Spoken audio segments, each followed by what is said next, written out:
Bon dia, nois i noies, com esteu? Espero que estigueu molt bé, jo ho estic, soc la Juliana Ganet i cada 15 dies vinc aquí al canal de YouTube Dona Llibres una mica per explicar-vos les meves últimes inquietuds literàries, les últimes lectures que han passat entre les meves mans i totes les coses que m'han estat preocupant dins del món i l'univers dels llibres. Espero que estigueu passant un bon estiu, que no estigui sent especialment calorós. Jo estic sobrevivint i la veritat és que no tinc molt clar com, perquè està fent, com ja està sent norma els últims anys, una calor endimoniada de mil dimonis. Però bé, no passa res perquè ens acompanyen els llibres, perquè realment l'estiu és un gran moment per estar envoltat de llibres i per estar envoltat de literatura, i jo estic contenta perquè estic llegint molt, i això sempre és una bona notícia a Can Canet. A mi és una cosa que em fa feliç, que em senta bé, que m'alimenta l'ànima totalment i que a més és que em fa sentir més ràpida i més sana d'aquí, de la testa, al contrari de quan estic moltes hores amb el mòbil, que l'únic que passa és exactament l'oposat, no? Més completament contraproduent. És a dir, tu mai surts d'una sessió de 2 hores amb el mòbil mirant TikTok i Instagram dient hòstia, que bé, em sento increïble, sóc 1000 cops més feliç, he après tant, em sento tan realitzat. En canvi, després de 2 hores llegint et sents la millor persona del planeta Terra, i això no té preu. Ara mateix, i ja en parlarem més endavant perquè tinc ganes de parlar-ne en profunditat, però estic rellegint Jardí vora del mar, que me'l vaig llegir just l'estiu passat perquè és una lectura super perfecta per a aquests temps de tanta calor i aquest temps d'estiu, però l'estic rellegint en format audiollibre. Ja estic molt pesada amb el tema dels audiollibres, les coses són com són, però és la primera vegada que escolto en versió audiollibre un llibre que ja he llegit abans de llegir-lo normal, i m'està encantant, també perquè el llegeix Francesc Orella, que és l'actor que feia de Merlí i té una veu que realment és que no vull que s'acabi mai, no vull que s'acabi mai de la vida. Dura 5 hores i l'estic intentant gestionar i racionalitzar, perquè és que si no me'l menjaré tot amb patates en un dia. Jo em quedaria tancada a casa només escoltant aquest audiollibre i tampoc és el plan. També estic llegint llibres en físic i ja en parlarem més endavant quan sigui el moment. Avui tenia ganes de parlar-vos dels llibres que llegeix l'Aitana Ocaña. L'Aitana Ocaña és un dels meus personatges de l'univers de celebrities que hi ha a l'Estat que més m'obsessionen. És una de les catalanes amb les que més penso en el meu dia a dia. La vam conèixer a Operació Triunfo 2017, és a dir, ja fa bastant temps, i per mi és com una cosina. Li he seguit moltíssim la pista perquè és que ens va encandilar en l'edició d'Operació Triunfo on la vam conèixer. Jo me'n vaig enamorar completament, té aquest àngel, té aquesta cosa tan especial. Hi ha gent, em consta, que no la suporta, però jo és que realment la veig molt autèntica. I a l'Aitana li agrada molt llegir.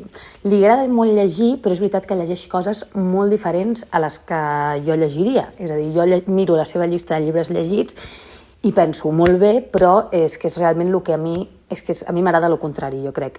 Que també és per una qüestió d'esnobisme meu, perquè el que passa és que l'Aitana llegeix sobretot bestsellers. Ella es dedica a llegir el bestseller de l'any, el bestseller del mes, ella se l'emporta al bols i se'l llegeix. I a mi el que em passa, ho he comentat moltes vegades, és que com que sóc una estúpida, quan una cosa és un bestseller ja penso no. Llavors em tira com molt enrere que sigui una cosa com molt mainstream. Em sembla que ja ha de ser dolenta per força, que és mentida, i que moltes vegades un bestseller pot funcionar moltíssim i pot ser una meravella de llibre. Llibres que llegeix Aitana Ocaña. Ja us aviso que tots són en castellà. Per tant, per començar, Aitana Ocaña, aquí a Una Llibres no s'hauria pogut comprar cap dels llibres que hem sabut que s'ha estat llegint. Aitana, llegeix una mica en català, que també coneixes aquesta llengua. De fet, tots els llibres que s'ha llegit estan traduïts també al català, per tant, podria haver-los comprat en català aquí a Una Llibres, que és el que probablement faré jo per veure i llegir de veritat el que està llegint l'Aitana. Per una banda, sabem que en el seu moment es va llegir El cucut de vidre, de Javier Castillo. Jo el fenomen Javier Castillo és exactament el fenomen del que intento allunyar-me, i és el que comento quan dic que un llibre mainstream o un llibre que és un gran bestseller a mi em tira enrere. Parlo exactament d'aquest tipus de llibres, no? Com dels llibres de Javier Castillo. El Javier Castillo és el senyor, el marit d'una noia que es dedicava a fer vídeos de YouTube i que també era escriptor, sembla ser, i ha fet com bestsellers molt bèsties que fins i tot s'han portat com a Netflix, etc. L'Aitana va fitxar i es va llegir El cucut de vidre, que ja us dic que està traduït al català. Ella s'ho va llegir, El cuco de cristal, tu també t'ho pots llegir amb El cucut de vidre. Escolta, a l'Aitana li tiren aquestes coses. També es va llegir, i això ja és un món molt diferent, es va llegir Els set marits d'Evelyn Hugo. Aquest llibre va ser Aquest llibre va ser la moda, en majúscula, subratllat, negreta, tot. Va ser la moda de fa, jo crec, un parell d'anys. A TikTok tothom parlava d'aquest llibre, o sigui, semblava obligatori haver-se de llegir aquest llibre, i deien que és el llibre que més els ha enganxat a la història. Doncs a l'Aitana Ocaña no se'n va salvar i aquest llibre la va enganxar molt. Sabem que a l'Aitana li funciona tot el tema de llibres gairebé com de crims, li funciona molt el tema de la novel·la policíaca, li funciona molt la novel·la romàntica, que efectivament són sempre les qüestions del cor i les qüestions dels crims i de la mort, són sempre els llibres que més enganxen a tothom, a tu i a mi també. Vull dir, sempre t'enganxarà més això que no pas un llibre que vagi sobre les flors d'un jardí. I si t'hi fixes, per exemple, Jardí vora del mar, que és el llibre que jo ara mateix estic llegint, té una mica les dues coses. Té una mica energia de crim per allà, té alguna cosa, i després, evidentment, també té història d'amor i també té qüestions del cor, que és el que ens enganxa molt a tots. Un llibre que es va llegir l'Aitana a principis d'aquest 2024, quan estava de vacances a Costa Rica, aquest vídeo és ideal per l'estiu, perquè ella és molt de llegir a l'estiu. Ella és molt de, quan se'n va a Eivissa, que ella diu Ibiza, es llegeix el seu llibret allà mentre pren el sol en el seu veler, quan se'n va a Costa Rica de vacances. Ella només concep llegir quan va en biquini i em sembla perfecte, a mi també em passa, jo si porto biquini he de llegir sí o sí, per tant empatitzo. És que som germanes amb l'Aitana, hi ha moltes coses en comú. Llavors, ella es va llegir quan se'n va anar a Costa Rica Nosotros en la luna, d'Alicia Kellen. Aquest és l'únic llibre que no he trobat traduït al català de tots els que s'ha llegit. És com una història d'amor super... És com un... És tot d'amor. És com un romance adolescent, ¿vale?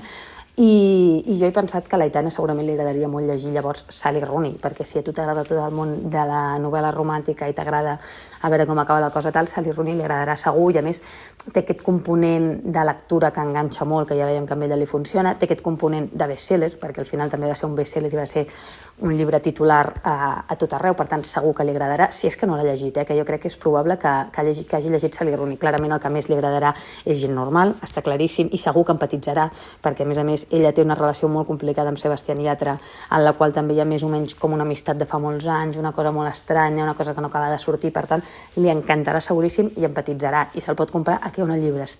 A mi el meu somni seria que ara Aitana Ocaña agafés les coses, bolso amunt, jaqueteta amb la calor que fot, no, però ja m'entens, i vingués aquí a Ona Llibres a comprar-se els llibres de Sally Rooney. Seria el meu somni, però no et pots imaginar fins quin punt. 100%, m'encantaria. Seria un gran giro per mi, la veritat, em faria molta il·lusió. I després un llibre, i per això us deia també que li agrada molt el tema dels crims, la novel·la policíaca, tal, un llibre que es va llegir fa molt poquet, és La veritat sobre el cas Harry Quebert, de Joel Dicker. Joel Dicker és com un dels autors més llegits dels últims anys, ha fet un èxit tremendo, o sigui, aquest tio ho ha patat a uns nivells estratosfèrics, i l'Aitana no podia ser menys. L'Aitana va anar a la seva llibreria de confiança, que no sabem quina és, va comprar el llibre i se'l va llegir en castellà, ja us ho dic. Jo estic per enviar-li jo personalment una traducció en català d'algun altre llibre d'en Joel, a veure, d'en Joel, com si fos català, d'en Joel, a veure si se'l llegeix, perquè penso, Aitana, tia, no costa res, així practiques, perquè ella parla molt poc català, perquè en realitat ella no és catalanoparlant, el parla, però no, amb la seva família, les seves amigues no el parla. Per tant, el té una mica rovellat, i segur que li aniria bé llegir, perquè llegint és com més aprendre un idioma. Jo per això ara estic començant a llegir en anglès. Potser també podria llegir en anglès, perquè ella que ara vol ser una artista internacional li aniria molt bé, segurament. Aquests són els llibres que hem sabut en algun moment que estava llegint Aitana Ocaña. Està bé, són llibres que estan bé, són llibres, no és broma. Jo el de Joel Dicker tinc moltes ganes de llegir-me'l, moltes, perquè ha sigut un fenomen estratosfèric i perquè realment a mi un llibre de novel·la policíaca em funcionarà segur. Quin llibre es podria llegir l'Aitana també? Es podria llegir A sang freda de Truman Capote, que jo torno a estar completament obsessionada amb Truman Capote per culpa de la sèrie de Feud, especialment la segona temporada, que va sobre el conflicte que va tenir Capote amb les seves millors amigues de l'alta societat de Nova York, que es deien els Signes. Es van enfadar molt, etc, van tenir una bronca tremenda, i estic com en aquest moment de la vida de Truman Capote completament obsessionada. Prèviament jo m'havia obsessionat amb l'etapa d'abans, on Truman Capote escriu A sang freda, etc, i m'havia obsessionat sobretot amb tot tot aquest crim i amb com ell el va escriure, la relació que tenia ell amb l'assassí. Jo crec que l'Aitana Ocaña també es podria obsessionar amb tota aquesta teca literària, que és que a més no t'ho acabes mai perquè hi ha milions de podcasts sobre Truman Capote, milions de podcasts sobre el crim de Sang Freda, milions de pel·lícules, milions de documentals, ara la sèrie aquesta, per tant és un món que tan bon punt entres ja no en surts. I no és broma que crec que a l'Aitana li podria agradar molt aquest llibre. Per tant, li deixem aquí dues recomanacions, a part de mirar una mica què ha llegit i explicar-vos què ha estat llegint o què hem sabut que havia estat llegint. A part, li deixem dues recomanacions, per una banda Sally Rooney i per l'altra Truman Capote, que jo crec que són dos autors que li poden agradar perquè són dos autors molt mainstreams, els dos autors de bestsellers, que això a l'Aitana li funciona, i un llibre especialment d'amor i romàntic com pot ser Gent normal, que a ella li tira moltíssim aquest gènere, i l'altre més així de crim, com pot ser A Sang Freda, que també sabem que a l'Aitana li funciona molt una bona novel·la policíaca. Per tant, li deixem aquí les dues recomanacions. Aitana Ocaña, quan vulguis tu agafes la teva bossa i vens aquí a Ona Llibres, trobaràs que hi ha uns treballadors fantàstics que et podran ajudar a trobar el que busques. És una meravella de llibreria i hi heu de venir. I tu, si m'estàs mirant, encara que no siguis l'Aitana Ocaña, també hauries de venir. Aprofita, vine. A l'agost hi ha alguns dies que està tancat, crec que hi ha una setmana de vacances, mireu bé que estigui obert o que estigui tancat, perquè si no encara tindrem un disgust i encara tindrem sorpreses. Nois i noies, abraçada molt gran i ens veiem, com sempre, cada 15 dies aquí al canal d'Ona Llibres. Que vagi molt bé.